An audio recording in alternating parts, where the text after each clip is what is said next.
आज मुंबई महानगरपालिकेची निवडणूक होऊ घातलेली आहे। आपण सर्वांनी आजपर्यंत विशेषतः या प्रभागाने शिवसेनेवरती अपार प्रेम केलेलं आहे। वंदनीय बाळासाहेबांच्या विचारावरती प्रेरित होऊन, वंदनीय बाळासाहेबांच्या विचारावरती विश्वास ठेवून इथल्या असलेल्या सर्व नागरिकांनी आजपर्यंत शिवसेनेच्या वाघांना आणि वाघणींना इथून निवडून दिलेला आहे।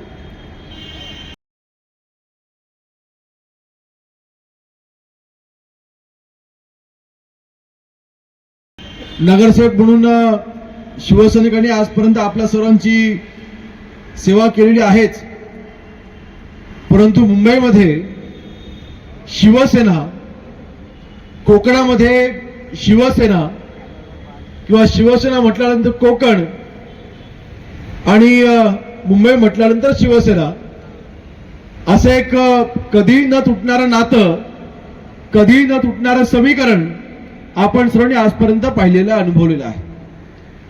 आणि कोकणाचा नेहमीच मुंबईवरती प्रभाव राहिलेला, कोकण वासियांचा नेहमीच प्रभाव राहिलेला आहे।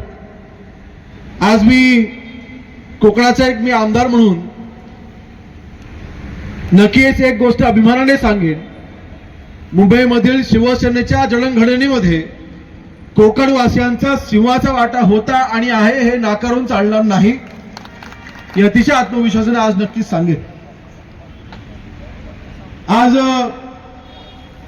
थोडक्यात बोलायचं झालं, ग्रामीण भागामधील नगरपंचायतच्या, नगरपरिषदांच्या, नगरसेवकांच्या निवडणुका आता एका महिन्याभरापूर्वी झाल्या।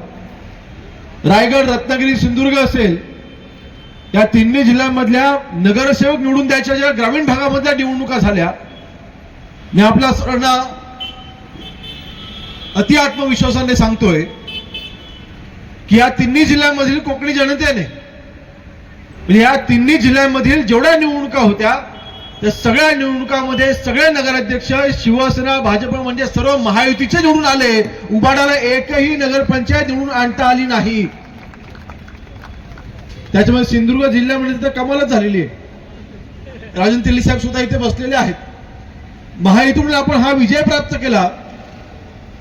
माझा म्हणण्याचा उद्देश असा आहे की ज्या कोकणी जनतेने वंदनीय बाळासाहेबांवरती अपार प्रेम केलं, शिवसेनेवरती अपार प्रेम केलं, ज्या कोकणी जनतेने मागील 30 वर्षामध्ये वंदनीय बाळासाहेबांची शिवसेनेची साथ कधीच सोडली नाही, अशा कोकणामधल्या सगळ्या नगराध्यक्ष, नगरसेवक जर का शिवसेनेच्या आणि महायुतीचे निवडून येत असतील तर माझा 100% विश्वास आहे मुंबईमध्ये राहणारा कोकणी देखील हा सन्माननीय शिंदे साहेबांसोबतच राहील, शिवसेनेसोबतच राहील। हा ठाम माझा विश्वास आहे, हा ठाम माझा विश्वास आहे। आज दापोली, खेड, मंडणगड 3 तालुक्याचं नेतृत्व करत असताना या आपल्या मूळ मुंबईमध्ये माझे 30,000 पेक्षा जास्त मतदार राहतात, फक्त मतदार। त्यांचे ओळखी पाळखी, नातेवाईक हे वेगळे, आपल्या परिसरामध्ये देखील अनेक कोकणवासी राहतात। मी आपल्या सर्वांना फक्त एकच आवाहन करेन, आपलं भावनिक होऊन फक्त चालणार नाही।